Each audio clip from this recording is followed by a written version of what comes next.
Hello, viewers. A good afternoon to you all. Those joining us, of course, virtually from the eastern, central, northern, and of course, western parts of this country, but of course, also our diaspora community. Thank you for making the time with us this afternoon.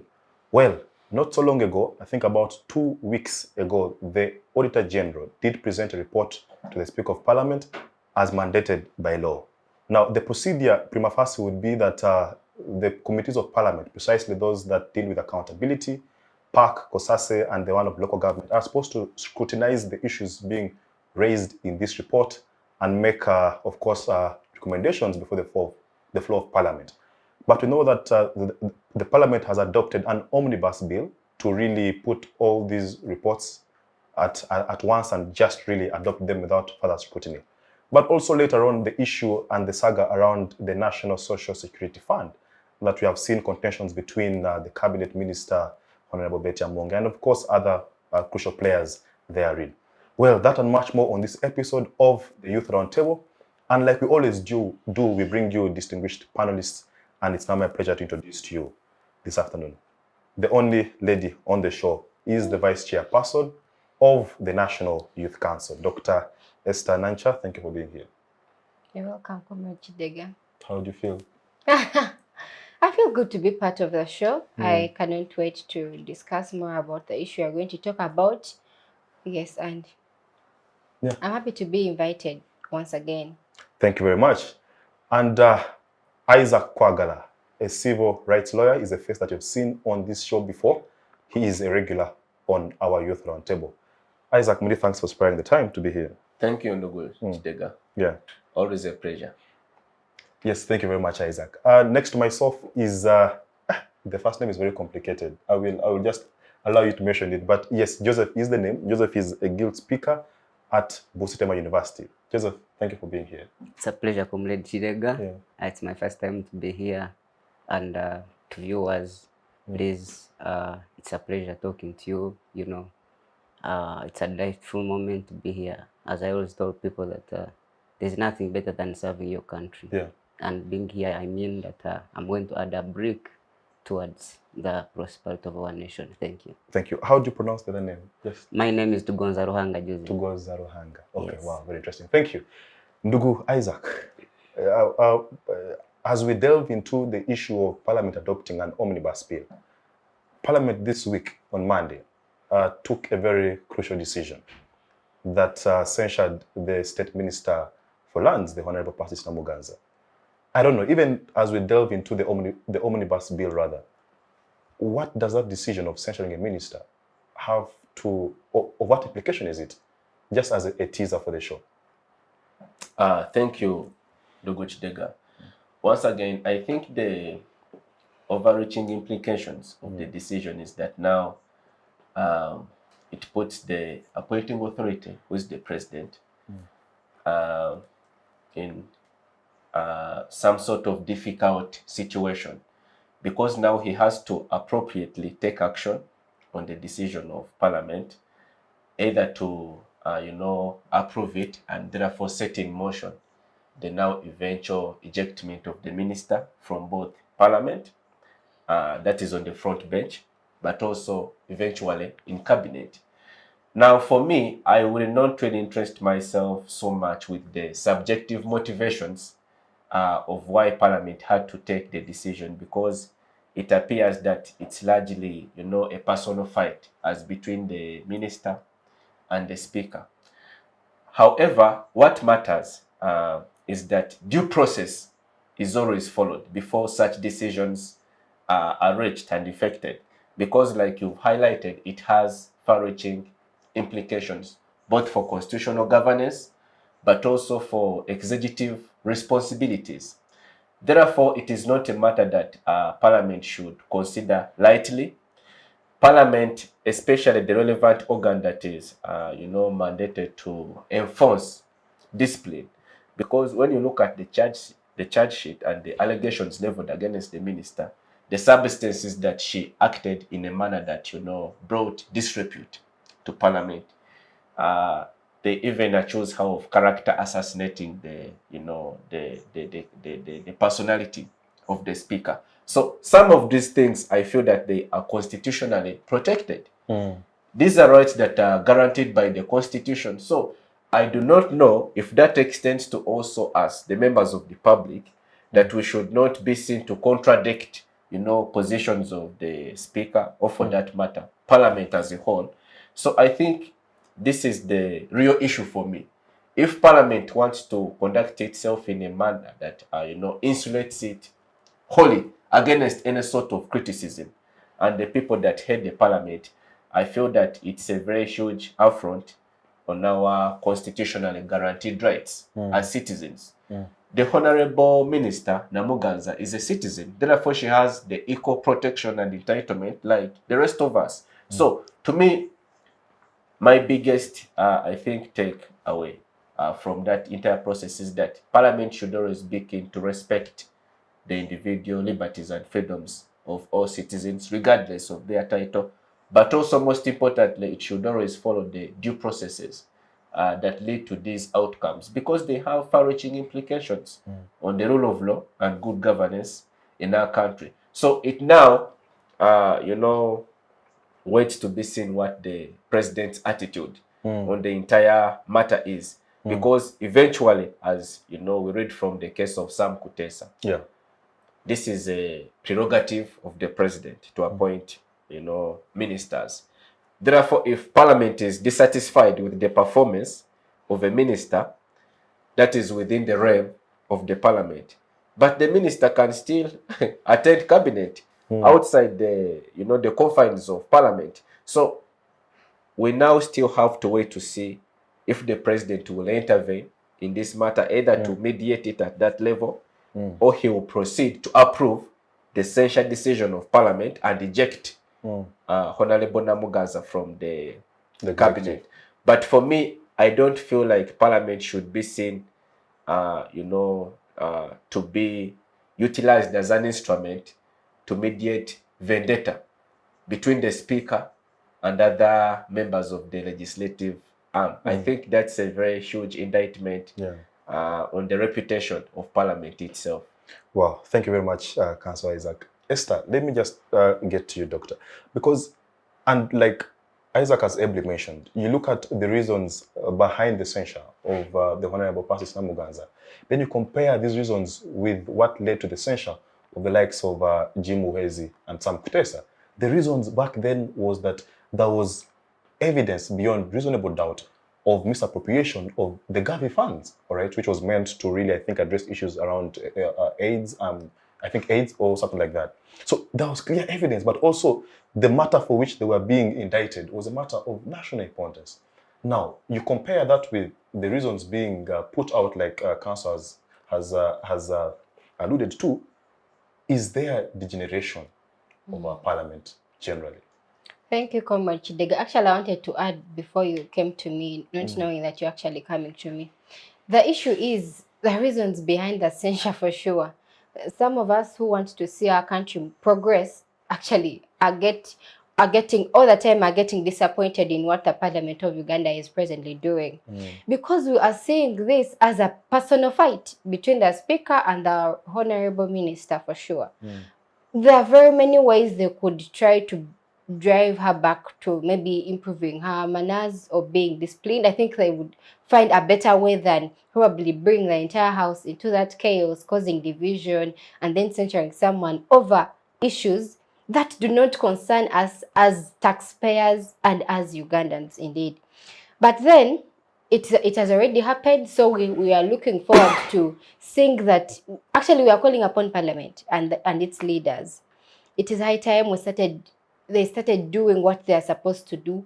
We should leave petty fights behind, because we are seeing lots of petty fights, and which are going to cost the people of Uganda for sure. People are putting family and other small fights into Parliament, and they are wasting a lot of time, to the extent, like we talked about, not having enough time to talk about important issues, yet they are wasting a lot of time on non-issues. And for me, I call upon Parliament and all its leaders to get serious and be focused. Let us get back on the road and do what we are supposed to do. Let us do the legislation, because that is our main role. and get away from petty fights, because as the Ugandans, we are having a lot of hopes in you, but once you start showing us signs of not showing us what you're supposed to do, then we shall have, of course, to look for means out. Yeah. All right, thank you. Joseph, let me just come to you. And the beauty is all of you here, for some reason, have held the office of speakership at some point of your life. And perhaps you understand this much more. But Joseph, just to get to you, if you're keen to observe the Hansard, the Hansard rather of Parliament, is that you'll notice that each time they're discussing issues around healthcare or critical issues, the level of absenteeism of Parliament is very high. This week, on the issue of censure, Parliament was to capacity. Almost 400 MPs stand up. All right. So, is this us saying that we are more interested in measuring in minors and not measuring in issues that actually affect the taxpayer? I don't know. How do you perceive this whole censure thing? Well, I want to categorically say that the roles of the functions of Parliament are well stipulated in Article 79 of the Uganda Constitution. Sure. And I can summarize them into mainly four. One of which is legislation, two, appropriation, which entails budgeting and allocation of resources to different departments. Then oversight role, which of course entails accountability, overseeing and implementation. Did what you appropriated, did it do its intended work? And then lastly could be representation. The members of Parliament should represent the interests of the public, interests of the people, knowing that Article 1 of the Constitution says that all power belongs to the people. So we see that the members of Parliament should actually represent the views and interests of the people who voted them, not their own views, like what you have seen in age limit, where these people actually didn't consult that band, came and presented their own views. You saw the Computer Misuse Act, which the Constitutional Court has nullified, and many more others. So, given that background, I want to unequivocally say, without fear of contradiction, that Parliament is degenerating from its primary role into fighting personal and petty issues, which actually the public has no interest in whatsoever, because the aspirations of the public is to see that the money they pay through taxes comes back to them in the form of service delivery. But you've seen actually in this 11th Parliament, where the Speaker of the House is entering personal battles with the members. So I have no problem as a citizen of Uganda if any leader in an office of responsibility is punished for genuine reasons. Actually, it is in the interest of the people. I have no problem with that. But what bothers my mind is that when you use the office you hold as a weapon to fight personal battles that do not in any way help the public, then I can't give you a credit on that.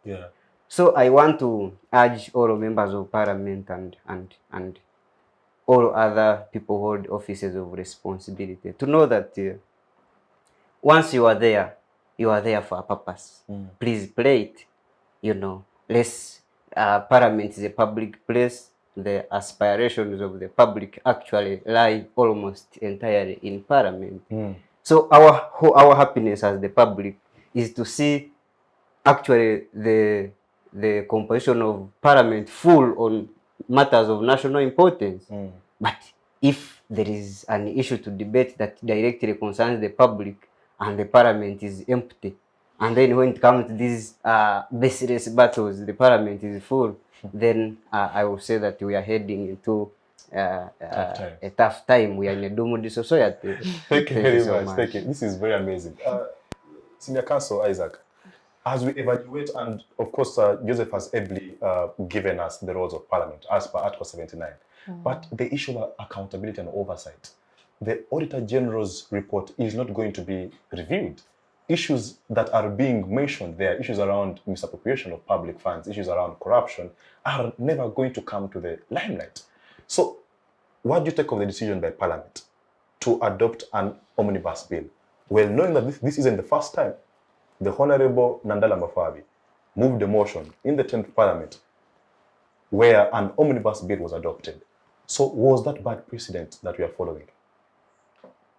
I'll state my categorical objections to the decision of the Speaker to adopt the precedent as set by the 10th Parliament to apply the procedure of, adopting these very important reports that pertain to a very, primary role of Parliament in terms of accountability. The problem with that position is that it denies Parliament the opportunity to scrutinize the contents and substance of those reports. Therefore, the taxpayer, who is the ultimate, bearer of the responsibility to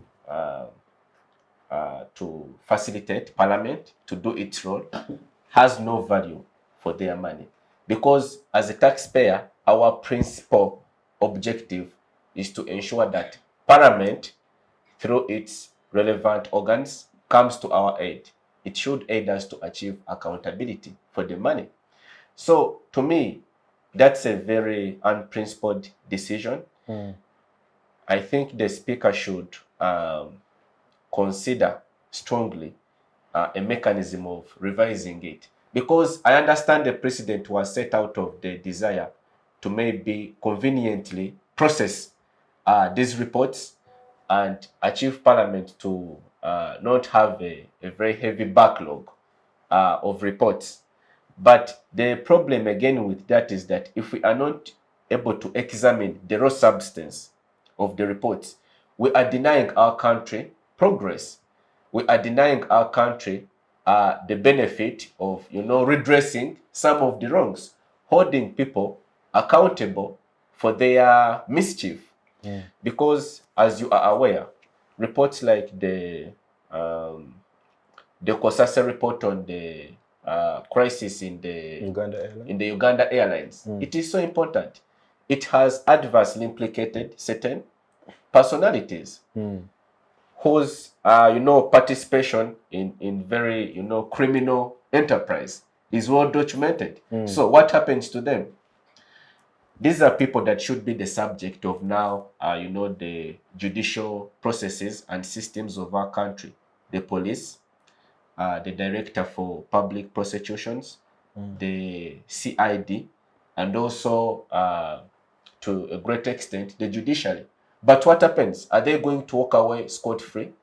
Is the public going to be denied an opportunity to know which people actually abuse their offices, who abuse our revenue and the taxpayers' money to enrich themselves or to misappropriate these resources as extended to them for the greater public good? So the problem with this essentially is that it is not, number one, done in good faith, according to my reading of the entire situation. It appears to me that the Speaker is using it, applying the precedent wrongly as a convenient mechanism to shield certain, actors of responsibility, which is wrong.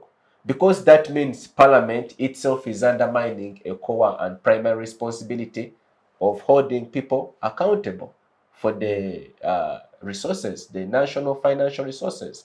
Therefore, if Parliament cannot perform such an important responsibility, what therefore is the fate of the citizen who toils very hard to pay taxes and ensure that they have efficient service delivery? The Speaker, I think, should be better advised on this position. But also, it speaks largely to the capacity, the individual capacity of the parliamentarians that we have today. I feel like this is not a matter they should let to pass, lightly. They should be able to mount some sort of strong pressure and launch serious protest actions against this, because they have constituents whom they represent. These constituents deserve and demand accountability. What are they going to say to them in response? Yeah, you see, that's a good as things stand. So therefore, I feel the legislators themselves, they should be in a position to resist this affront on the execution of their mandate by whomsoever it may be. If it is the speaker, if the excuse is that we want to discharge business as fastly as possible so that we do not have a backlog, then why doesn't the speaker instead adopt the mechanism, for example, of holding these relevant committees, subdivide them into subcommittees to maybe look at this, the substance of these reports more keenly, so that then they simply come to Parliament to have a presentation on their deductions, their findings, so that Parliament just maybe debates and discusses the recommendations, the general recommendations of these reports. But to deny Parliament an opportunity to consider and have meaningful debate on this, I find it as a very serious indictment on our Parliament. It amounts to, what I would call some sort of I think breach of duty, really. Exactly. Because, Exactly. In addition, and thank you. Yeah, I'm bringing you right in, and of Okay. course you will comment on that. But Esther, the question is that our parliament has 529 MPs. So the speaker, using the reason of there is backlog in terms of processing these reports, I don't know, I find that quite disturbing, because you would imagine that because there are many MPs, then they can easily process these so many reports and then, have all these maybe recommendations and things like that. So how does it augur to you that a house of 530 MPs is failing to process accountability reports and choosing to just, adopt an omnibus approach? Is it a sign of laziness? I don't know. Lack of motivation? it is there is nothing like lack of motivation. We all know how much a member of parliament earns, and that is taxpayers' money for sure. So the issue is, Banang, we really need to call, I don't know how, but Ugandans need to wake up. We need to call the parliament and its leadership to seriousness. They need to know what they are supposed to do for sure, unless they want to assure us that whatever we've sent them to do in parliament, represent us, plus all their roles very well stipulated, they have failed to do that for sure. So I really feel like they're taking us back where we came from. Instead of moving forward, we are really getting backwards. You cannot tell me that you failed to do what you're supposed to do and then you want me to stand out and praise you. We are really condemning what Parliament is doing. As the young people, we are not happy with whatever Parliament is trying to do.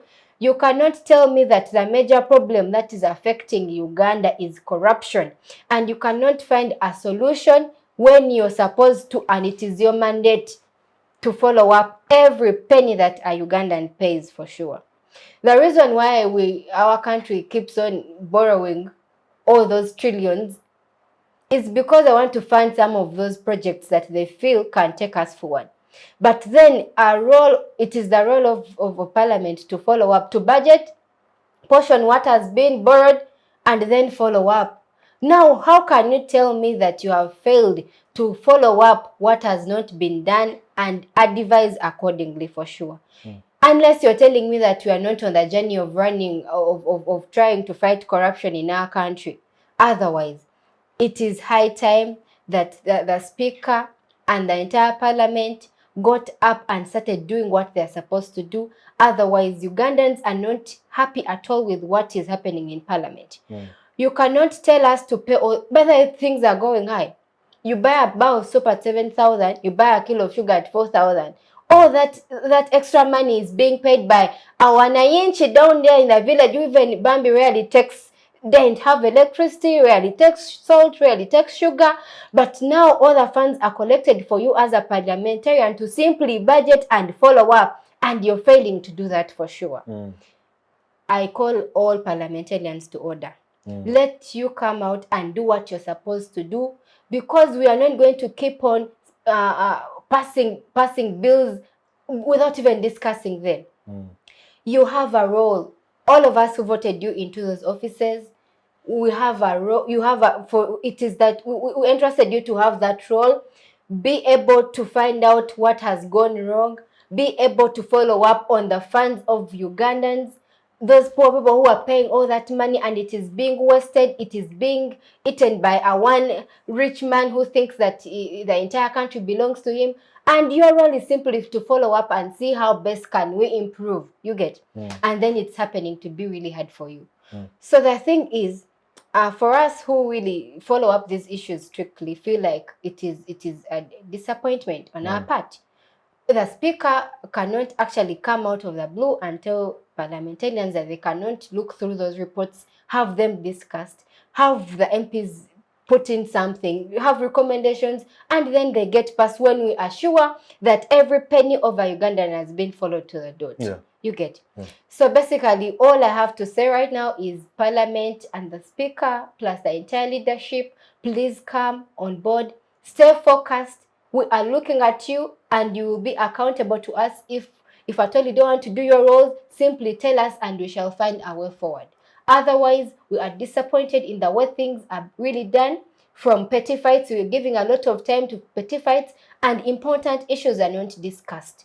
Where are you going to lie when a Ugandan is really not happy with you and they really feel like you should be accountable to them?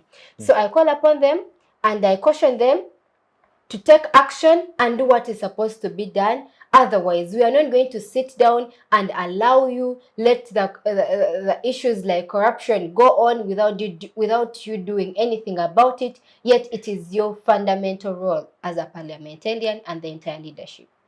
Thank you. Thank you. Joseph, I have a controversial issue in my mind, which is that the precedent we are discussing today was first set by the Honorable Nandala Mafabi, who at the time was chairing the Public Accounts Committee, who at the time and still is a member of the Forum for Democratic Change, which party was the leading opposition political party at the time in Parliament.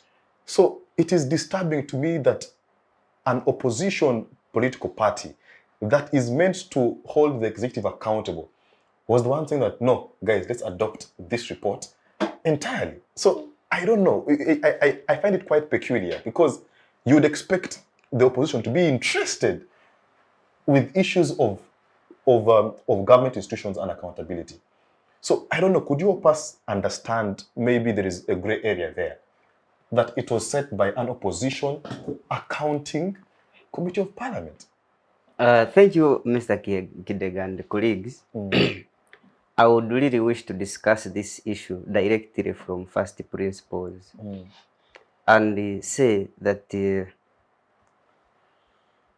we are in a country where accountability is seen as a task or a punishment. So when we are still in that line, then what we are discussing are symptoms. You get? So I would wish to be in a country where everyone feels that it is his or her responsibility to provide clean accountability for public funds. Yes, but you find a person panicking that, you know what, tomorrow I'm going to appear before Parliament to provide accountability, as if it's a serious punishment. You get? Yet I would wish to see that self-driven synergy as a responsible leader and a national. So when we should shift from that kind of life into the lane of seeing accountability as a responsibility that everyone should be proud of. Two, I want to disagree with whoever thinks that every opposition member of parliament has a national vision and patriotic heart. I want to totally disagree with that person. You can be in opposition, you can be in the ruling government, but your aspiration is for the country might not be the real aspiration that a country should have. We have very many optimists in opposition. We have very many optimists in the ruling government.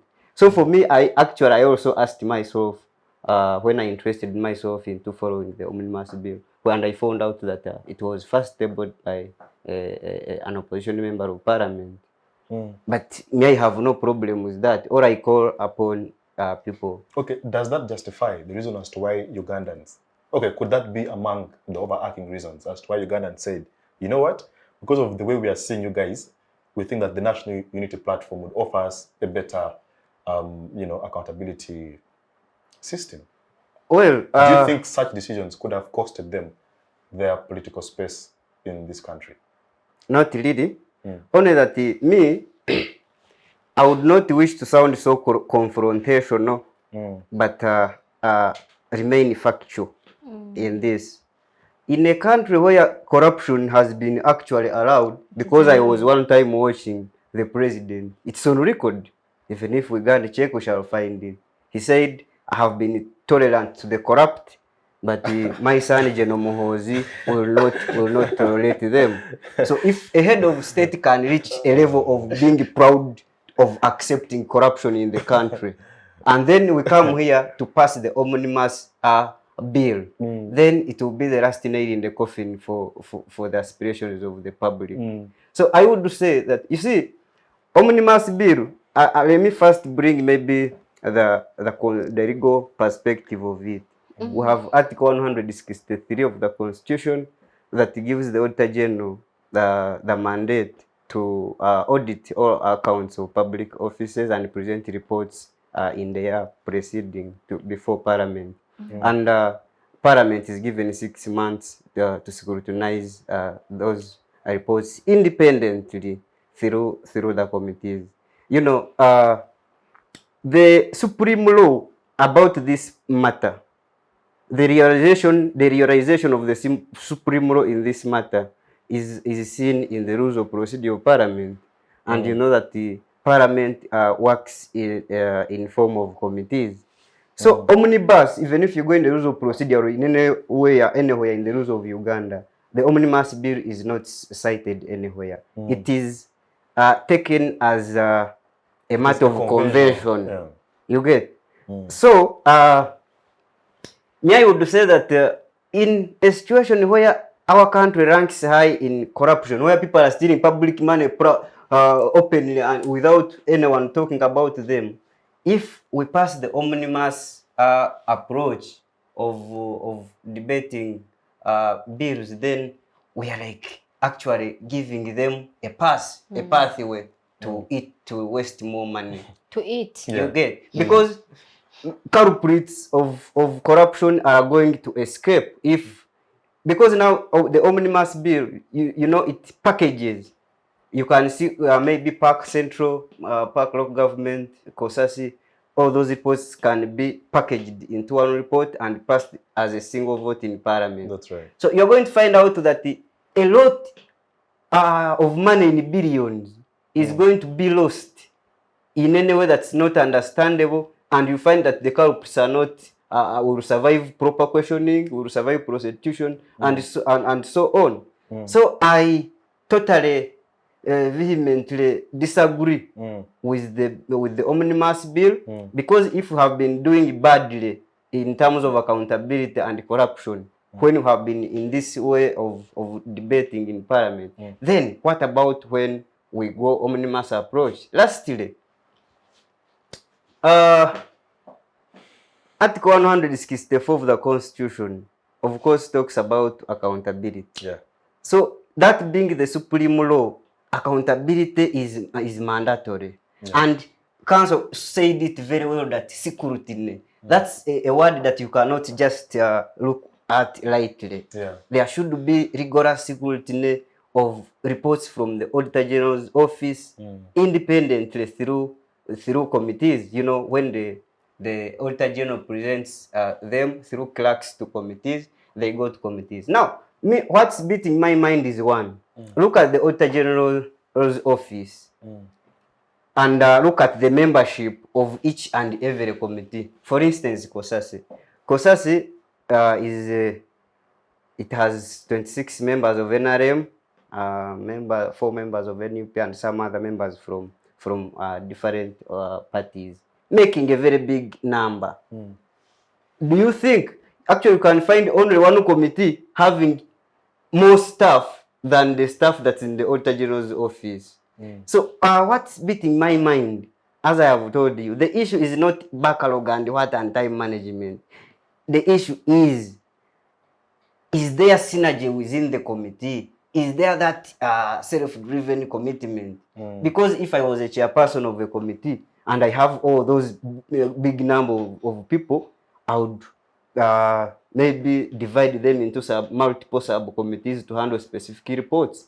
Why? Because I'm proud. I feel it's incumbent upon me to execute my responsibility of accounting. But without that zeal, then I don't think we shall do much. So in a nutshell, I urge the Speaker and her advisors to advise her well to totally ignore that and instead focus on ensuring that there is proper accountability through rigorous scrutiny of reports from Auditor General's office, independently and in time. Thank you so much. Wow, thank you. Yes, Esther. In addition to what is answering, I think if something has been done before and you think it is not good or it's not driving the country forward, you can decide to drop it. So if the Honorable Nandala Mafabi set a precedence of having the Omnibus bill, and then the 11th Parliament is not finding it functional, or probably there are disagreements to it, I think it would not really be that bad if they dropped it and bettered the system, or probably found a better way of doing things compared to what they were doing. You get? So for me, it is not because someone has done it before. What can you do better for the development of the country? Unless we have all lost it and we do not look forward to having a better Uganda. Unless we do not want to reach somewhere as a country plus all our leaders in the different political positions. But if we are looking at developing our country from the third world country to maybe a middle class or anywhere, maybe higher, you never know, then I think we should devise ways, we should have different means of making it up. But then we should, if someone has done a mistake initially, we should not capitalize on that and think that is what it is and it is what it should be, and then you have to follow that forever and ever when you have an option of making a change to it. So for me, I am calling upon all those who think that since Nandala Mafabi did it, you can also do it, to now think otherwise, that if we did it and we think it is not good, we can have a change that is going to better us as an entire country. Wow, amazing. Council, yes. Sure. If I may just suggest a comment on Esther's submission. I think also factually, it is wrong to attribute this precedent entirely on the Honorable Nandala Mafabi. Nandala Mafabi then was just the chairperson of PAC.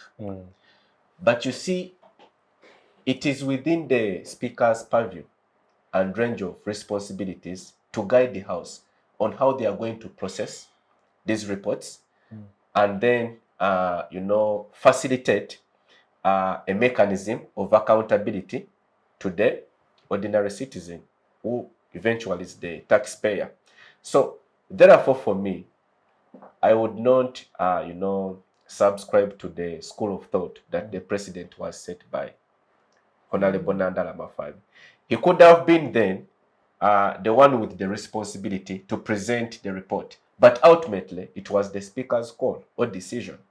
Therefore, again, to buttress the arguments of my fellow panelists, I think it is the Speaker that is the in the circumstances the stakeholder with the responsibility of guiding the House on the correct procedure that should be adopted with respect to ensuring that there is proper accountability for every penny of the public funds. Because, for example, today in the current situation, Joel Senyonya and his committee, I think he has done over and beyond our basic expectation.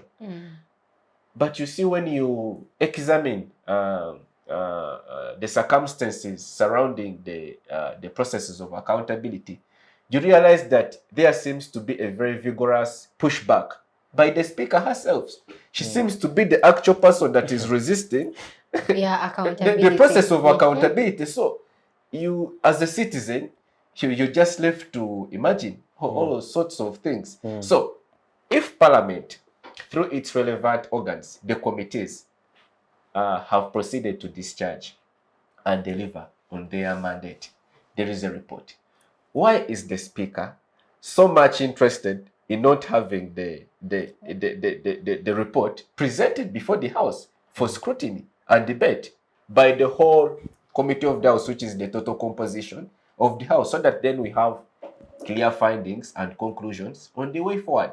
So, to me, it should not be the individual responsibility of an MP. Their responsibility only stops to the extent that they should be keenly invested in that process. As participants, they do their duty. Once the reports are written and concluded, then the Speaker, the Speaker's mandate begins from there. It is the Speaker now to schedule dates, preside over those proceedings, and also guide the House on how those processes should be conducted. So therefore, for me, I hugely indict the leadership of the Parliament, specifically the chambers of the Speaker. And Council, as you do that, could you paint for us a picture on the legal implication? Because I know that the budget, the accounting cycle then now becomes incomplete. I don't know. Does this omnibus bill render the accounting cycle incomplete? And if so, what is the legal implication of that? Certainly, because now the result is an abdication of a core responsibility of Parliament with respect to accountability.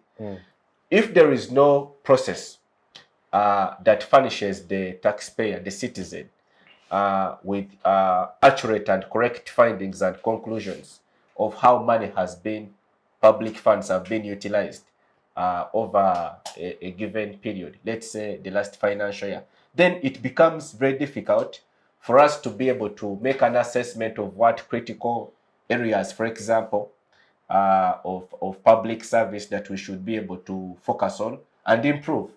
But also, I think it opens the floodgates to a legal challenge. Because if, as a taxpayer, I am denied an opportunity to understand how public funds have been utilized by the state and its institutions, then therefore there is no value for my money.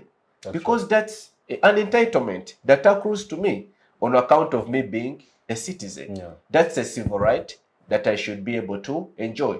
Therefore, the accounting cycle is incomplete.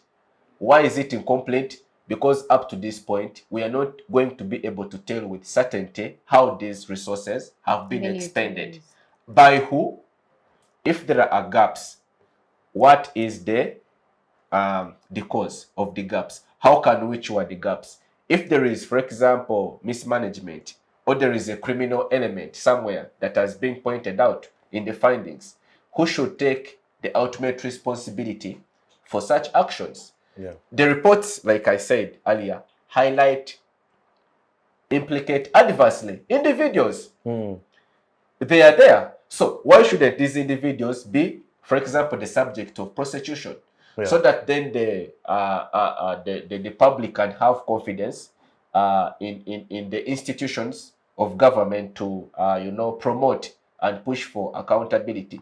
But also, most critically, if as a taxpayer I have no confidence in the processes of Parliament to demand accountability for public funds, where does that leave the respect for the rule of law, good governance, and constitutionalism? You see, the result is it's one of the challenges that we have that result into an increasingly culture of apathy and indifference to the public affairs in our country.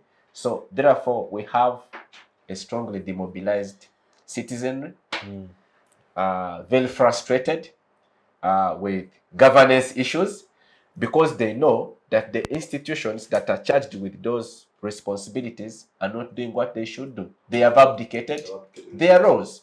So in the result, my judgment is that in the result, ultimately, actually the person that bears the hugest responsibility and sufferers on account of these actions, it's the taxpayer. The taxpayer, that's right. Yeah. Yeah, Esther. I would wish to add something. Register some opinion.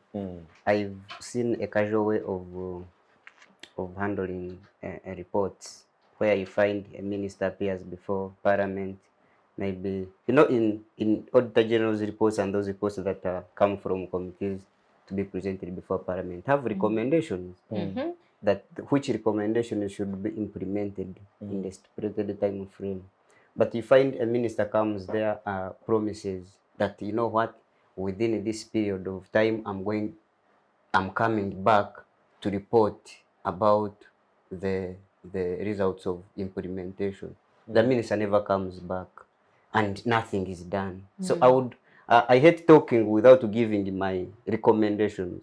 So I would recommend that let there be a toughening of the rules of procedure, where at least we have action points with penalties well laid, that in case maybe a minister or whichever person fails to implement given recommendations that have been unanimously approved by Parliament, then there should be penalties that that person should face. Yeah. So in that way, people, at least if they don't want to be self-driven, they can be driven by the law for the benefit of the public. Wow, very interesting. Esther, just in the wake of all this, we saw the speaker, and I will just paraphrase what she said. She said that, shame on you, Kosase, that in all this time, all you've been able to do is to present, I think, 4 or 5 reports. But this is, the speaker is the immediate vice chairperson of Kosase, who took around 6-7 months processing the Bank of Uganda issue. So I don't know, are our leaders playing to the gallery and they are not being honest with actually what they're supposed to do? But also, how do you pick up from the response that Senyonyi said, that the Honorable Senyonyi pledged to now audit the Commission of Parliament, which is of course headed by the Speaker. So I don't know, is this getting out of hand? Is it becoming more personal? Personally, I do not know what the Honorable AAA, like she calls herself, is really doing. But some of us, the women who are looking forward to being the next speakers of the country, are being really disappointed in what she's delivering. It is more of personal fights instead of doing what she's supposed to do as the Speaker of Parliament, for sure. Yeah. The Honorable Senyonyi has delivered so far 5 reports. And by the way, according to the past years, he has done a lot.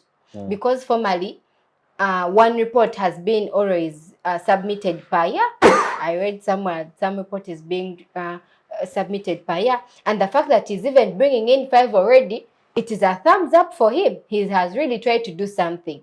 And then he's complaining about the Speaker not putting his reports on the agenda, or probably to be discussed in Parliament. So there are lots of back and forth, lots of things being said between the Speaker and then the Honorable. And Esther, I want to just pick it up from there. The back and forth. There are schools of thought that believe that there are certain underlying forces that are behind these individuals that perhaps is more than meets the eye. That this is a bigger political battle between the 2 political parties, the NRM and the NUP, and it is not just between the Honorable Anita Among and the Honorable Joel Senyonyi.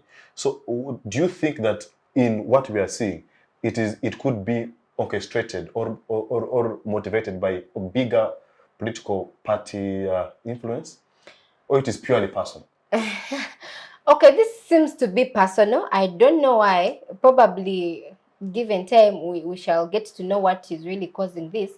But for me, I think it is high time leaders of our country really styled up and changed the way things are done in the country, for sure, Kidega. Because as the Speaker of Parliament, who is supposed to advise, who is supposed to guide the legislators on the way forwards, on what to do, you're supposed to guide them on what to do, and then you're fighting them, and then you're publicly saying things against them, yet you're actually supposed to call them and then try to maybe guide them. We do not need to know all those things. All we want as Ugandans is results. We want to see that a lot of this has been done, and then our funds are put to use. For us in our districts, we want to see hospitals, we want to see roads, we want to see schools, like we want to see progress. We do not care if you are fighting with any member of parliament. We do not want to know even what the battle is all about. For us as Ugandans, all we want to see is results. So basically, all I have to say is the Honorable Senyonyi has really tried to do something.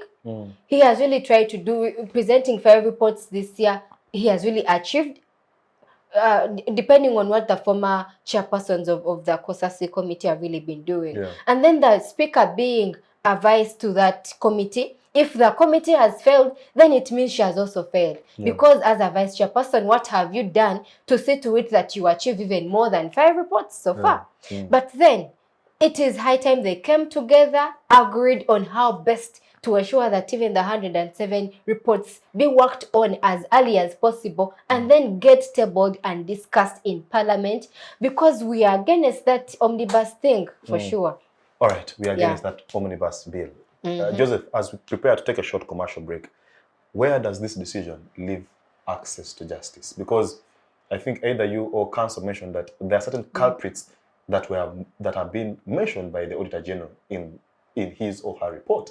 You know, culprits that should be candidates for prosecution by the IG, by the DPP rather.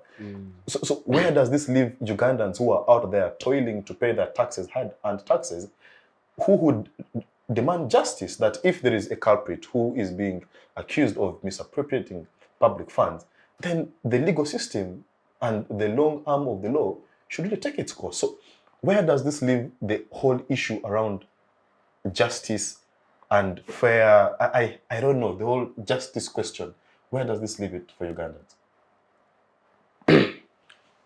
Well, whenever I see this as a younger man, of course stress eats me up.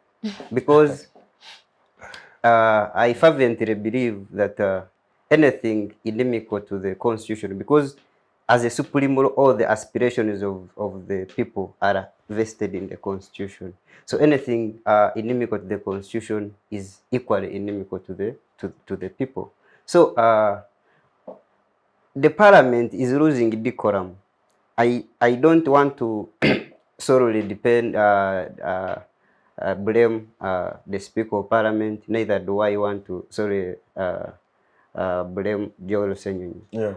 But I just want to take a fair opinion about the two people. As the leader of the house, whenever there is an issue, whether a serious or petty issue, it's not good to address it the way she is doing. I got disappointed when you saw those pictures where this Madam Bamuturaki and the Speaker of Parliament were together in a pic. I'm not saying that they shouldn't meet. Amidst investigation. Amidst investigation is someone. Because that is the context of your submission. You get. So if I'm a head of a committee and I see that, which picture does it depict to the public and to me as the head of the committee who is trying to ensure that investigations are made? Then also to Honorable Joel Senyonyi, the head of COSASI. If I were him, I wouldn't have responded in the manner he has responded. I've seen him share screenshots of his interactions with other officers. I've seen him. So this, I don't subscribe to this school of thought where different offices want to prove that they are big, they are strong. I would rather focus on doing the right thing. In that whatever you do, my hands will remain clean. I would not even engage in those useless fights and public, because this war is the public. are, as public, are so much conscious about our money, about our taxes. Whenever we see that in a public institution like Parliament, speak up pulling ropes with individuals on baseless grounds, we get worried. We get worried to the extent that we can even doubt Parliament, even when it's trying to do genuine work. Yeah. You get. So we even sometimes fail to award credit to their good work done because of the bad precedents they have set before. So let them try to ensure that, let them try to build public confidence and trust, at least by restoring the decorum that a parliament of a country should have. Yes. Wow. Colleagues, we hope that you are enjoying this conversation, but also we know that you have an opinion to what we are discussing. There is a comment section right below this video. Give us your comments. Let's know what you think, but above all, just don't move a muscle, because we shall be back after. For now, know something about copyright law, know something about your rights that you need to really understand. But see you shortly after this. Or to access and use computers, other electronic devices, and telecommunication networks. Digital rights include a right to freedom of expression, information and communication through technology, a right to privacy and data protection, a right to credit for personal works, a right to universal and equal digital access, a right to identity, a right to anonymity, a right to be forgotten, and a right for protection of minors, among others. The state's digital rights are frequently violated through various unfair actions, for example, blockage of websites and social networks, theft of credentials, unauthorized use of people's data for personal gain, privacy intrusion, online censorship, arrests and intimidation of online users, internet blockages, and the proliferation of laws and regulations that undermine the potential of technology to drive social, economic, and political development worldwide. It is hence every citizen's responsibility to respect rights of other digital users and to speak out or report to the responsible parties when one's rights are violated. Yes, we'll be back from that short commercial break. Councillor Isaac, Parliament has already, I think, taken and adopted the bill. So, moving forward, how do you go about with this? What do you think are perhaps the remedies or recommendations on how best the taxpayer or the Ugandan who is interested in those reports, how best can we maneuver through this situation? I think number one, as the citizens, we should be in a position to register our dissatisfaction and objections to the manner in which the processes of accountability with respect to Parliament have been executed. Constitutionally, I think we have the opportunity of mounting a legal challenge to this process, in as much as the reasoning that this is a convention or practice which Parliament has adopted as a precedent from the 10th Parliament could be persuasive. I am not fully convinced as a lawyer, but also as a citizen, that this is a satisfactory, and conclusive ending of the sequence of accountability. Therefore, I feel we should firstly hold the leadership of the Parliament accountable for this. It is the stakeholder that is primarily concerned with guiding and orchestrating these processes. So secondly, I feel like the civil society should be able to mobilize strongly a response, disapproving of this process by creating massive public awareness about the defects of this process, so that the ordinary citizen, the taxpayer, gets to know that Parliament, number one, has failed him or her. Secondly, that the leadership of Parliament is not keen on ensuring that public resources and funds are utilized with efficiency. Then thirdly, it is also something that strongly undermines public confidence in democratic governance. Because if Parliament, as the temple of democracy, as the guarantor of good governance practices like accountability, cannot be seen to, stamp its authority and ensure that these processes are undertaken with satisfaction, then I think it raises quite a number of questions on the progress we are making as a country with respect to growing our democracy. Therefore, for me, I think ultimately it is within the full range of the citizens' rights to express their dissatisfaction to these processes by utilizing the constitutionally guaranteed mechanisms, by applying fully their rights and saying that we cannot, let Parliament just be used as a rubber stamp, to clear the excesses of the executive and its other institutions with respect to accountability. So therefore, the civil society can they, for example, petition High Court on the grounds of judicial review in this case?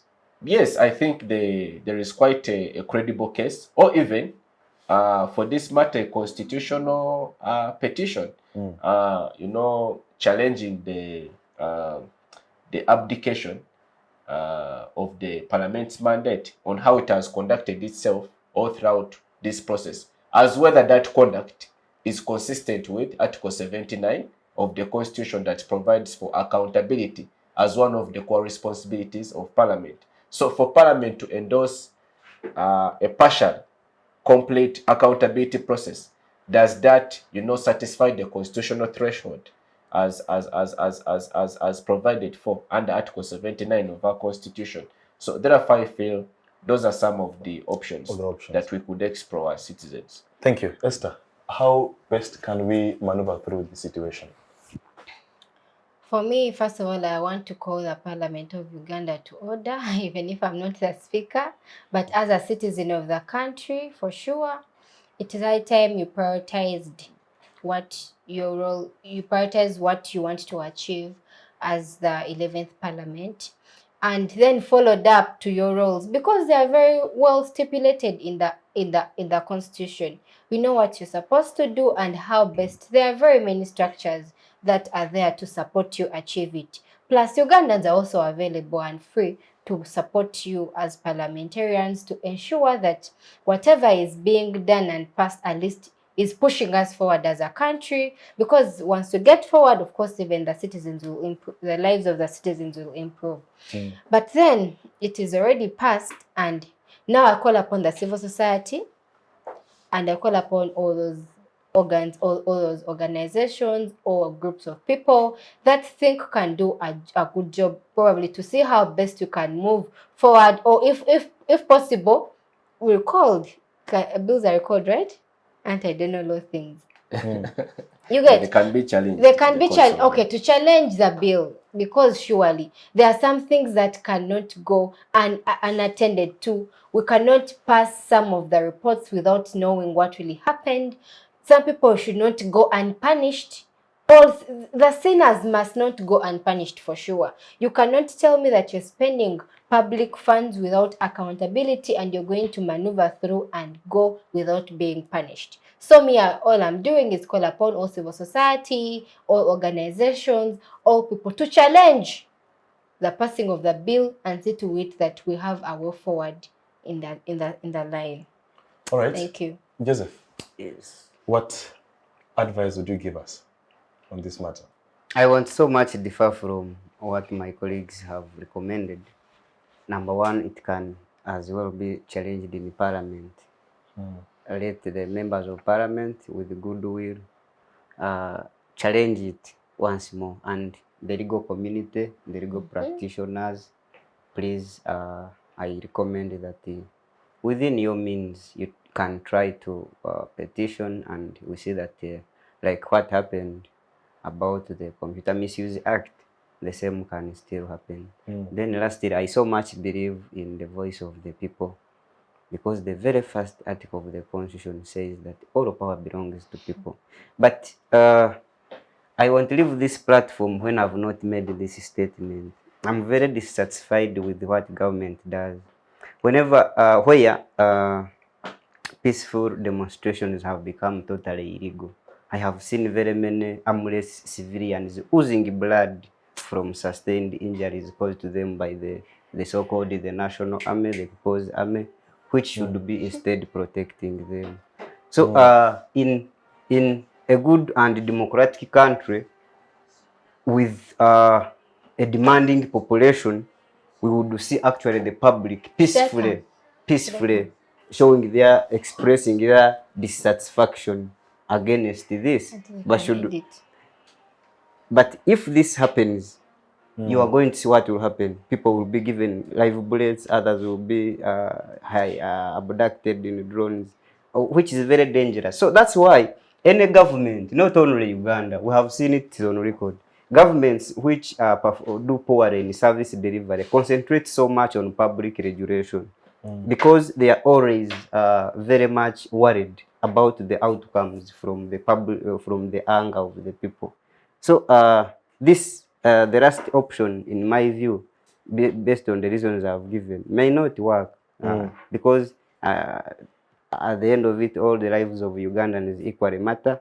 So if they come up in form of public, in form of peaceful demonstrations, I've already told you what will happen to them. So I still recommend the first two options of Parliament and the You're big beaten. Okay, well, that brings us to the end of that first phase of the conversation regarding the issue of the Omnibus Bill. But now we shall shift gears to now looking at the National Social Security Fund and the saga that is existing, of course, between the Cabinet Minister, the Honorable Betty Amongi, who we know that just last week was summoned to explain certain things before the floor of Parliament, but also the issue around the reappointment of the former ED who by law had reached, of course, retirement age. So, but just to put this into perspective, Isaac, let's just begin with you. What do you know about the NSSF saga? What do you know about it? My judgment of the saga at the NSSF results in the conclusion that it is just a manifestation of the prevalent situation in our country, which is that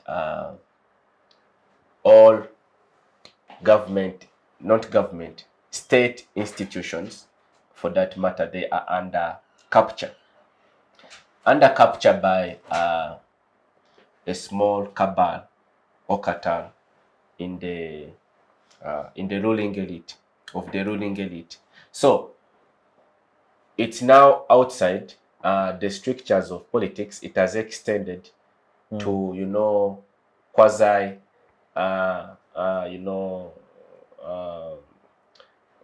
public and financial bodies like the NSSF, because the primary mandate of the NSSF is to, you know, hold and offer social security to private employees in the private sector. Therefore, it is such a distressing state of affairs for any citizen, and much more so for the people that save with the fund, the NSSF. So for me, the fights are just you know, an offshoot of the real complex issue, which is that increasingly the government is you know, sustaining a campaign to, you know, erase and also capture all state associated independent institutions, because much as the government has the mandate to regulate the operations of the NSSF, but its management should be informed independently by competent personnel who are qualified to discharge the responsibilities as prescribed by the act that provides for the NSSF. The government has no role whatsoever involving itself or intermeddling with the management realm of the NSSF. So to me, I would strongly disapprove of the number one, the minister's involvement in the management affairs of the NSSF, because that's an affront on the mandate of the NSSF to be able to facilitate and offer services to its principal stakeholders, who are the savers. But also, the other challenge you raise and highlight very important aspects, like the question of corporate governance. I feel like this country is at a stage where we have lost all respect for, established rules and also procedural propriety that pertain to, any sector or any sphere of our society. Here is an organization with a clear legal framework that establishes it, the NSSF Act. It's clear on the age, the retirement age, for the person that holds the position of the managing director and then their deputy and all the other positions, as is also provided by the standing orders of the public service, because NSSF is a government parastatal. But for someone to attain that age, and in their mind, they are convinced that somehow by maybe applying political leverage, or because they are heavily connected to the state, they can, be able to push through a campaign to ensure that that provision is revised to favor them and then continue in office. I view that as a very, serious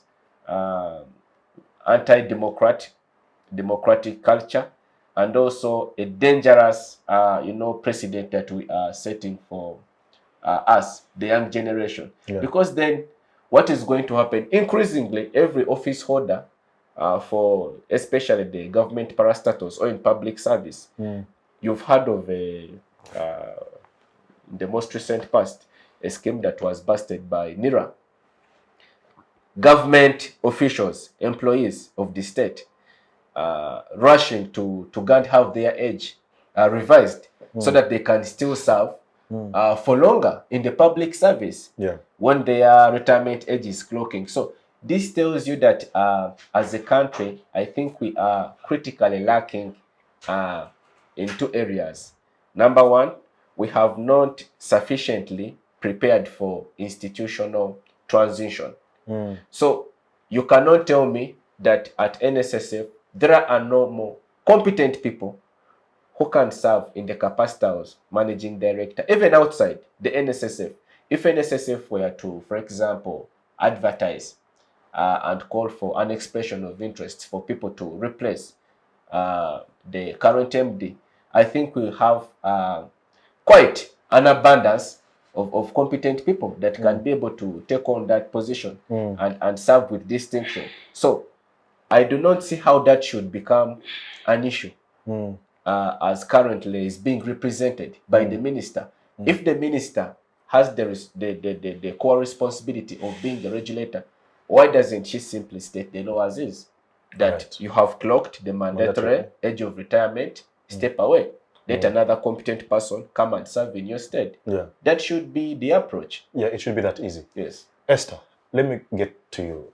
I mean, there's so many Ugandans who save their hard-earned money, of course, through payee. I don't know. What does this saga mean for taxpayers who are saving their money, hoping that when they retire, they can be able to access this money? So this conflict, does it undermine the future of our savings?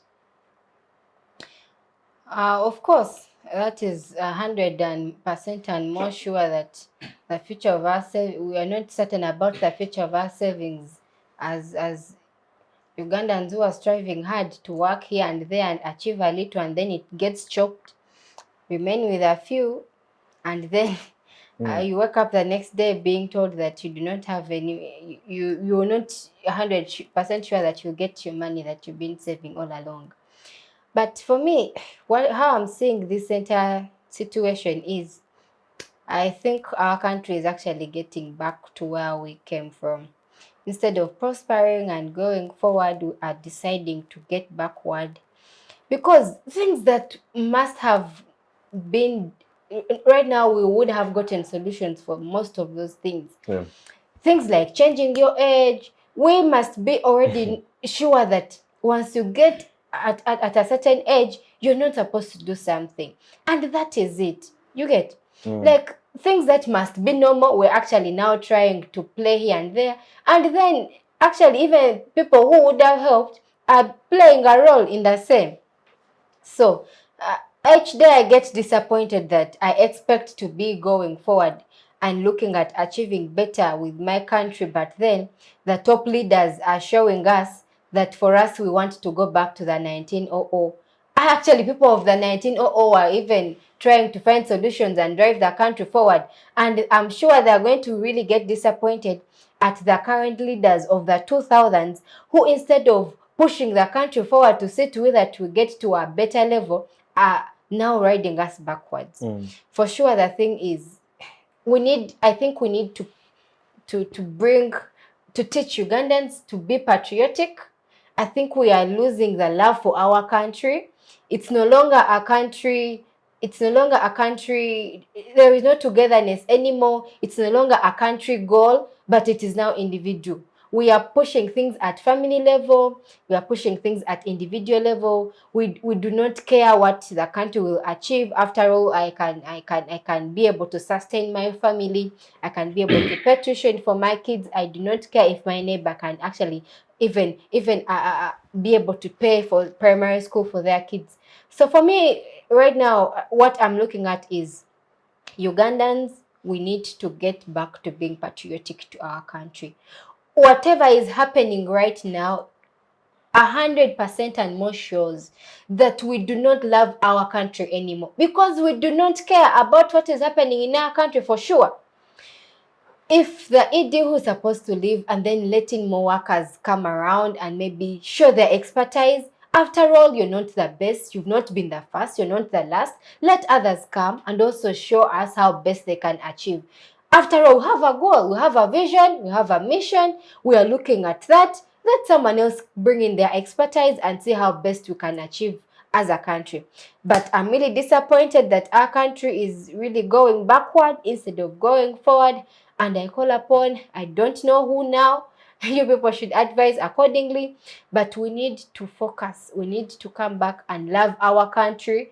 Otherwise, issues like corruption, our parliament talking about non-issues, petty things, instead of debating serious issues that are going to take the country forward, the lots of corruption that is happening in our country is not going to do away, not even, and it's just a start. It is just the beginning, unless we come back on the drawing board and agree that we need to see our country forward and streamline, see how best we're going to do it. Otherwise, some of us who really feel bad that most of the things are happening in our country, some of us who have seen other countries love their country and see to it that they go forward as a country instead of going forward as a family or as a person on individual level, really feel bad when we see that at least we try to move miles and then we are trying to get back to where we started. Thank you. Yeah. Joseph, you've heard from our two comrades. What do you make of this particular saga? Well, I've keenly followed the NSSF saga, and because of the reasons I'm going to give, this saga amounts to a national crisis. Why? I have seen countries where the internal savings, the social security fund, has done wonders, not only to the direct beneficiaries, the savers, but also to the national economy. Yeah. So, number one, you will find out that NSSF targets to have 17 million workers served with it, and currently we have 1.5 million savers. And there are negotiations to open up for voluntary saving, like what has happened in Kenya. And if we go into that with this crisis of where even the people with accounts who can directly withdraw from the fund are being doubted of stealing the money and what, then it becomes a challenge. I want to say that there is a lot of money in NSSF. Currently, NSSF has 18 trillion Uganda shillings, and it's targeting in the 2 years to come to have a total portfolio of 20 trillion, which is actually good money, because look, the national budget of the country currently stands at 49.9 trillion. If you remove the money that it goes to loan repayment, you remain with a balance of almost 23 million, almost equal to the total portfolio of NSSF. So what am I trying to arrive at? I'm trying to arrive at the fact that we lost a point a long time ago, because as a government that has an idea of driving our nation, we've been talking about the middle income status and what. You cannot just jump and go there. So instead, we would be looking at NSSF as a source of funds to boost our economic growth. You know, I've seen this happen in Taiwan. It has happened in Japan. And you know, the saving culture of Kenyans has been low. But I've seen the current president is encouraging so much Kenyans to save. With time, you're going to see what NSSF will do for them. So, as Uganda, I would wish that we degenerate from borrowing outside, taking our money outside, and concentrate at internal borrowing. But NSSF well-being almost entirely relies on two. Actually, one issue: public confidence and trust. If I'm seeing all that saga of saying, now look at how General Saleh has now entered into the saga, I don't know how he entered there. I cannot, if there is a provision for voluntary saving, I cannot go and put my money there to be stolen. You get? And you know that the bigger the number of savers, the better. You get? So if NSSF is to achieve its intended goal, we need to ensure that it builds the trust and confidence in the public. Look, I've had my 6 billion man for whistleblower was, and what is NSSF itself doing? It has management. You get? Yeah. So you will find out that there are a lot of people who have interests in NSSF who wish to use it as a quick way of stealing easy money. And free money. And that's dangerous. If the money that's coming from my toiling is just stolen, that would protect me in my old age after retiring, is just being stolen by people who are even better off than me, then that's very dangerous. I want to bring in Isaac. Isaac, just to pick it up from where Joseph has ended, is on the issue of the mandate of the NSSF and whether they're credible enough. Because we know that Parliament passed the law to allow midterm access. But if you hear the testimonies from many Ugandans, the possibility of getting this midterm access has been a toil process. So I don't know, perhaps maybe the saga that we are seeing could somehow be contributing to Ugandans who would have loved to access this money midway to access it. Because then, I don't know, how do you depict the fact that people cannot access their funding? What reason is there? All they tell you is, okay, come back tomorrow. It's a long bureaucratic process. Perhaps maybe the issues being raised by the Honorable Minister could be true, that there is corruption and there is misappropriation of NSSF funds. And that is why if beneficiaries attempt to access this money, it is not there. So I don't know, is there a correlation between the lack of access to this midterm funds and what is currently happening? I think, to be fair to the NSSF, we've also got to acknowledge its consistent, successful growth over the years. As things stand, NSSF is the largest and most successful pension fund in the region, in East Africa. True. That, of course, is known to absolve it of its failings as we know them today.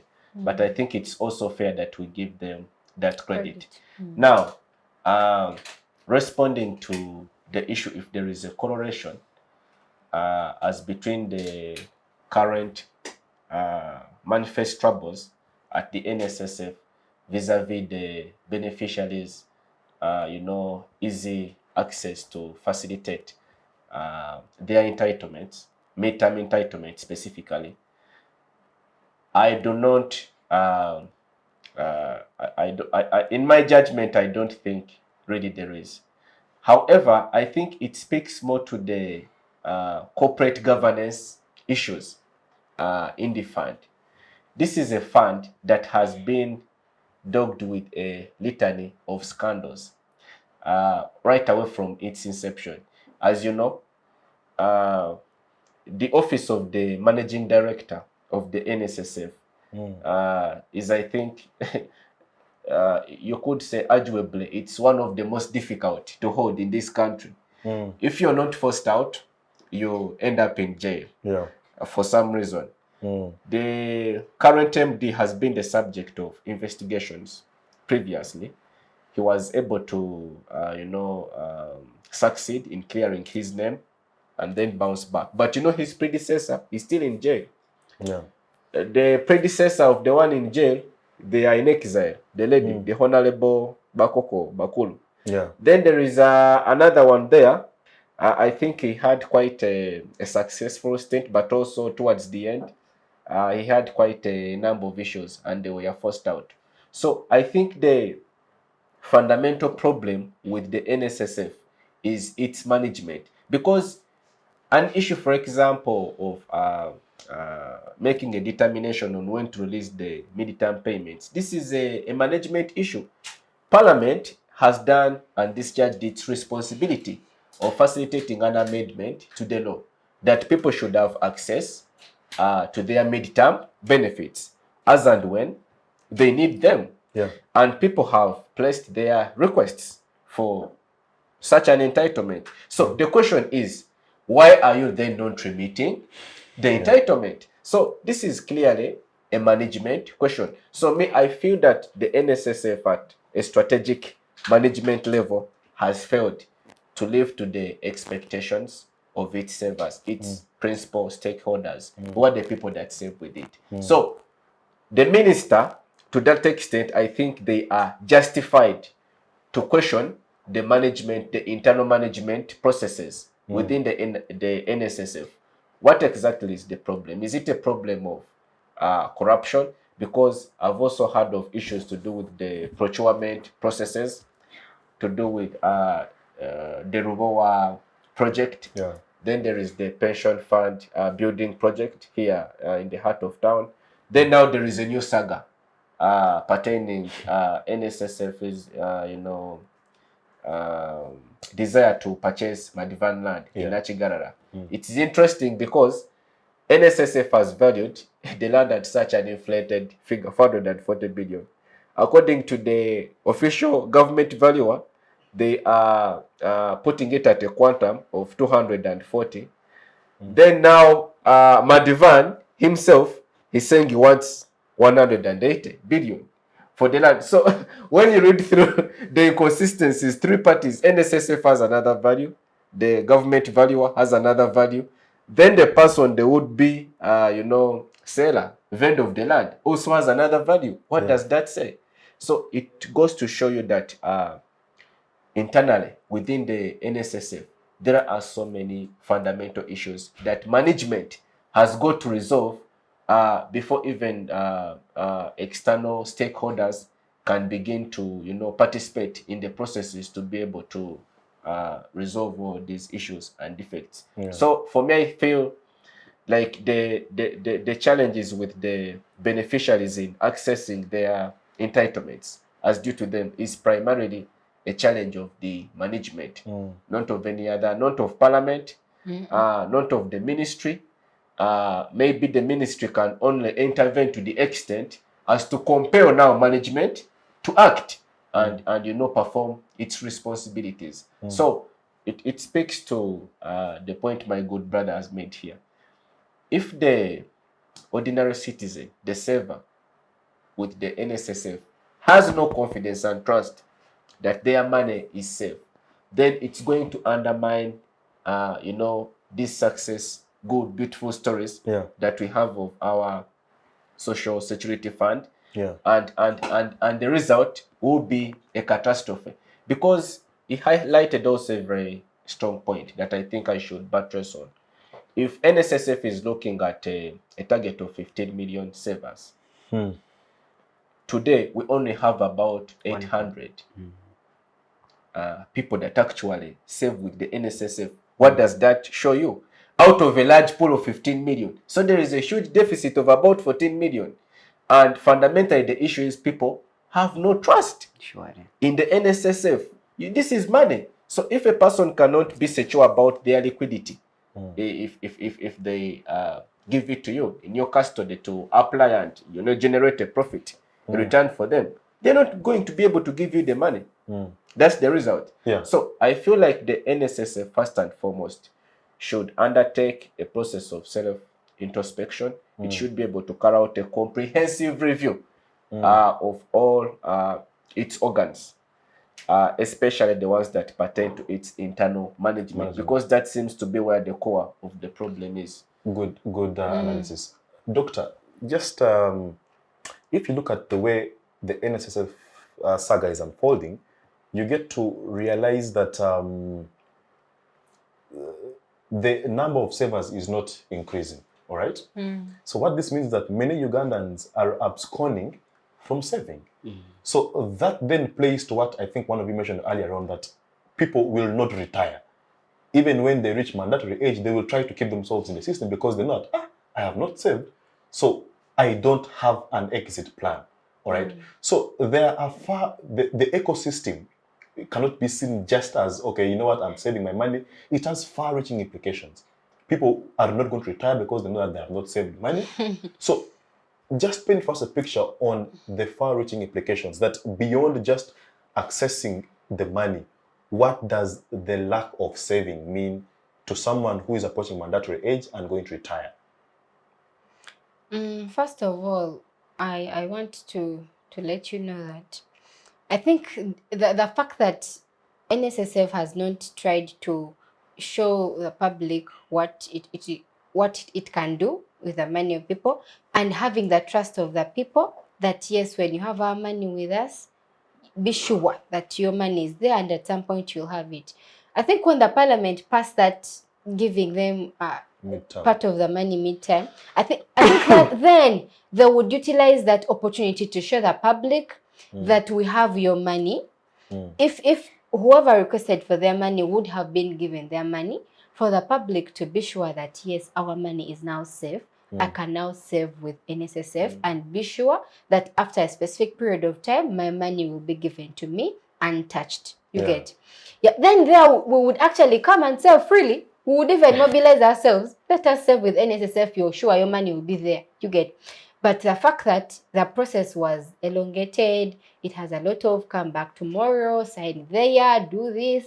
Something that should have been done in a day or two ends up being done in a month or more, and then you're actually not given the money at the end of the day because of some reason or the other. So they were put to a task.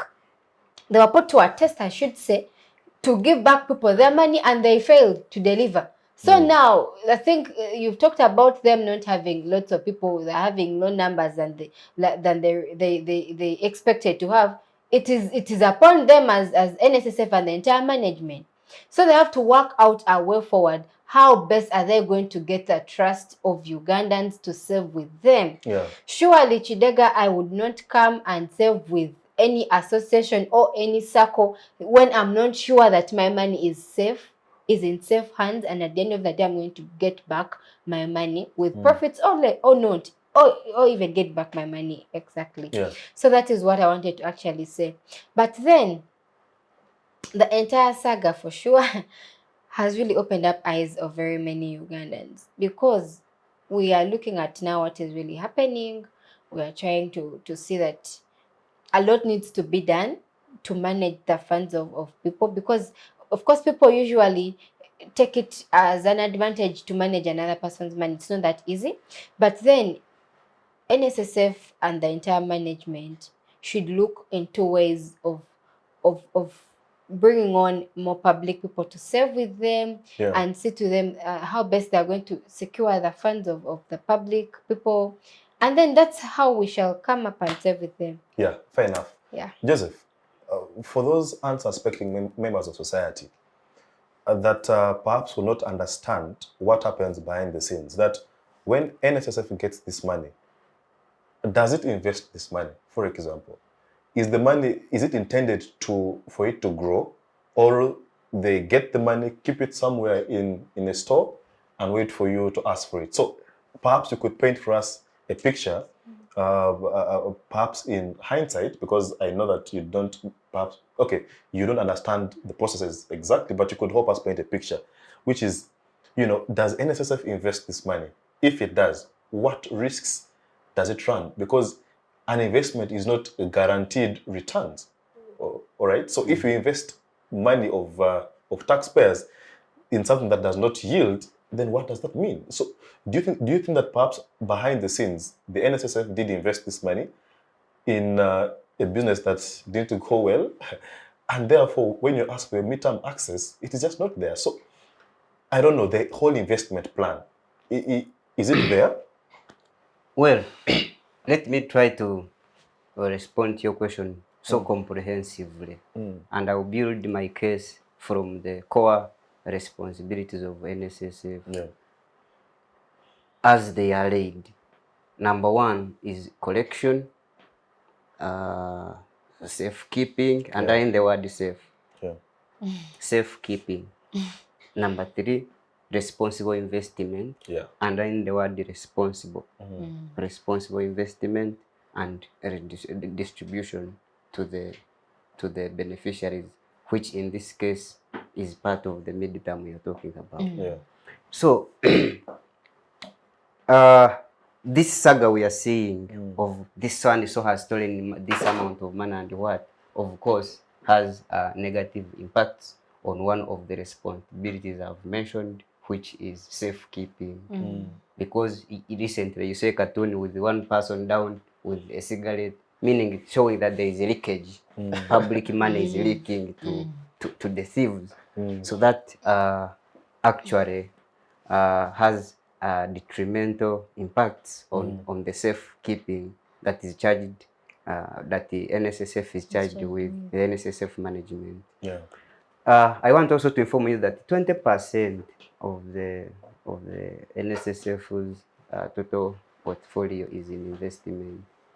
NSSF has stakes in Umeme, it has stakes with the MTN and many agencies. Which agencies, actually, as I already told you in the beginning, NSSF can even lend money to government as long as any borrower or...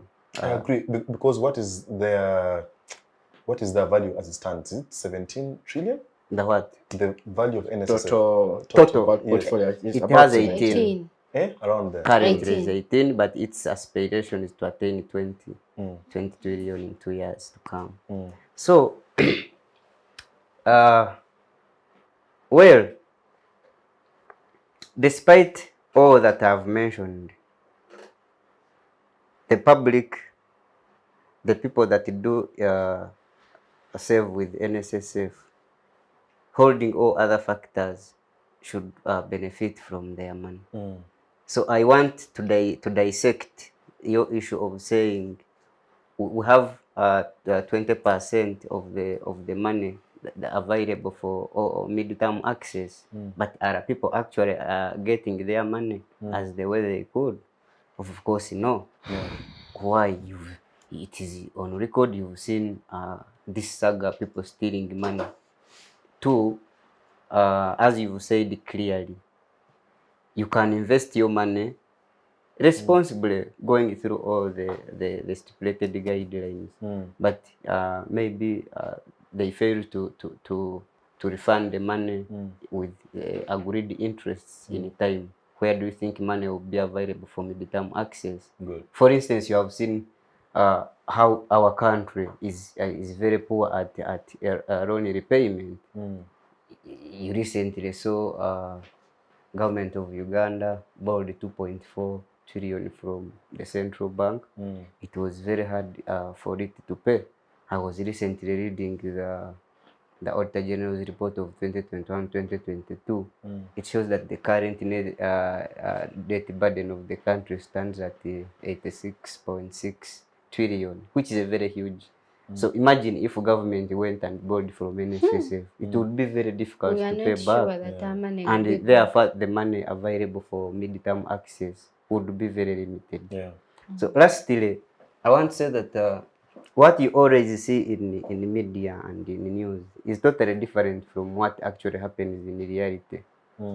You've seen, at least you've seen how government has always handled. You saw the issues of national IDs. You saw, so you are going to save your money voluntarily somewhere, but getting it, even getting the 20% available for you in that is tug of war. In the long run, you can find that you have used more than half of the money in securing the money that you saved. To chase for your money. Through going and coming back and what you get. Yeah. So that's the challenge. So I don't want to demotivate the public But that is from the not truth. saving with This is the NSSF. truth.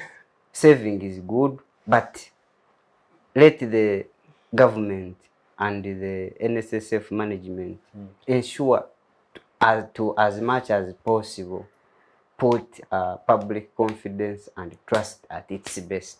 All right. Thank Thank you very much. As we wrap this up, Before I'll give you 2 minutes. Before you wrap up, Can I give you the chance in only. your 2 minutes? No, only 1 minute. Because we were asking him if NSSF can invest. Yeah. He talked about it, responsive investment. Yes. So they can invest, but now they have to choose where. Because we as Ugandans who have saved with them, we They shall shouldn't not. bet. We should, yeah. We don't want That's to not hear. responsible We betting. don't want to bet that your money did not. Put on Arsenal Man U and you You get. get. You did not get profits. Your money The thing grows overnight. disappeared. You get. So they have to invest, but then responsibly. Yeah, colleagues, as we wrap this up, let's just get our parting shots. But Joseph mentioned one issue slightly, which was the Kapeka question. So as you give us your last words, the political infiltrations that perhaps could exist, just give us your comment on that, as well as your parting shots in 2 minutes. So Isaac, Esther, and Joseph. The Kapeka question has triggered a lot of public reaction, but I think the takeaway would be that it represents very legitimate fears of the public about the state's attitude in the way that it relates with independent government parastatals. So the fear for the public, especially the primary stakeholders of the pension of the Social Security Fund, the NSSF, is that the management of the NSSF is not in a position to resist, these subjective overreaches of people that are heavily connected with the government. And the justification they have given is that, the genuine Kapeka is suggesting NSSF to invest in the so-called Grain Council, some sort of really abstract concept. But when you keenly read, it is intended, I think, to offer some sort of monopoly to certain sector players in the produce and grain, realm, so as to promote their selfish financial interest, as opposed to the collective interest of the people that actually save with the fund. So therefore, me, I feel that greatly we should encourage and promote a culture that seeks to, create fine distinctions as between the state and its independent institutions or parastatals. This is the only way that we can, achieve confidence in these organizations. So, as a parting shot, once again, I want to register my profound appreciation to you, Lugo, and the Center for Constitutional Governance for this platform, which encourages the young people to, actively participate in the process of nation building, but also to give them the much desired exposure to continue to develop and grow their leadership talents and abilities. So it's been good, having me again. Thank you very much. Yes, Esther. Oh, thank you, Comrade Kidega, once again. On the NSSF issue, these comrades of mine, the fellow panelists, have really said it all. But then, I think NSSF, I would like to inform the managers of NSSF that Ugandans have money, by the way. You should not joke around with them, but give them reason to save with you. We need to trust we need to trust we need to trust NSSF in order to save with you. Probably, if you can try to work on your public look, if you could try to engage the public and see how best you can put a little hope in us to come back and save with you, that is when you achieve your goal of reaching whatever trillion you want to get from Ugandans. But until you make us 100% sure that our money is safe, we shall not save with you guys for sure. But then if we worked upon the midterm rallies and then you give people their money, probably they would get a little more hope and more would be mobilized to save with NSSF. Then finally, on the parting shot, I would like to appreciate you, Comrade Kidega, and the entire team here. Thank you for always looking into the issues of the young people as key, and also hearing our voice. We are glad that at least you come around and have our input on different issues that build our nation as patriotic people. Then I call upon all Ugandans, we should become patriotic for sure. If we need to see our country move forward, it starts with us. All the corruption that we are currently seeing in big offices, in Parliament, in NSSF, started somewhere by two people in a district, in a village, in their house, to the entire district, to the entire country, and all of us are now going to suffer all those effects simply because we have chosen to develop in ourselves as individuals instead of developing the country as a whole. Together we can do more, and all I call upon you to do is let us love our country as number one. Let us be that patriotic that you will not even receive a bribe from someone if you're really trying to nurture that thing of bribing or that thing of corruption, such that at the end of the day we achieve and develop as a whole. And to the Parliament of Uganda, we call upon you, the Speaker and the leadership of the Parliament of Uganda. You know your roles, you know the objectives. Your roles are very well stipulated. Please let us run away from petty fights. We do not need to know who is dating who is married with who. All we need to know is that are our funds put to proper use? Is our country developed? Community people need to know, do we have hospitals? Do we have schools? Do we have roads? Are our funds being put to use? We do not want to know who is married to who and who is sleeping around with who. That is none of our business. Please save us from all those petty conversations and be focused to achieving the very best for the development of the country. For God and my country.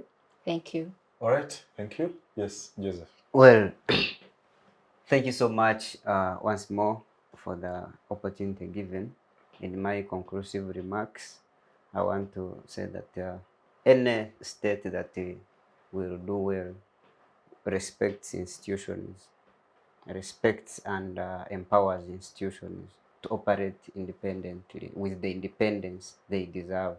You see, when I talk about independence, I don't rule out the fact that the independence also needs interdependence, but it should be, yeah, it should be on, what I'm trying to mean, it should be on fair negotiations. You You're get? right. Yes. So I lastly, I want summit all not focusing on NSSF alone, since you are in last remarks. But I would appeal to the country that let's put measures where it is too risky to steal public money. We need to make to be in a situation like what is in China, where it is too risky to steal public money, and where it is too easy for the public to benefit from their taxes. Then in that scenario, we shall be good to go. Last, thank you so much. It's a pleasure. I'm here for the first time. All the faces are new to me. Mr. Kidega, it's my first time to meet you. Dr. Esther, the Vice President, Vice Chairperson, National Youth Council. Such a big lady. Council Isaac. It's a pleasure. And I always tell people that each other is all we have. And let's always join forces to ensure that we advocate for the common good. There is nothing better than serving your country. May God bless Uganda. May God bless Africa. Thank you. Wow. Well, what more can I say? You guys have said it all. All I can say is thank you for making the time to be on this week's episode of the Youth Roundtable. Comrade Isaac, Comrade Esther, and Comrade Joseph. Asante sana. Of course, to the production team, thank you for ensuring that this show airs right on time. Well, until next week, same time, same place. Hope to see you then. Bye-bye.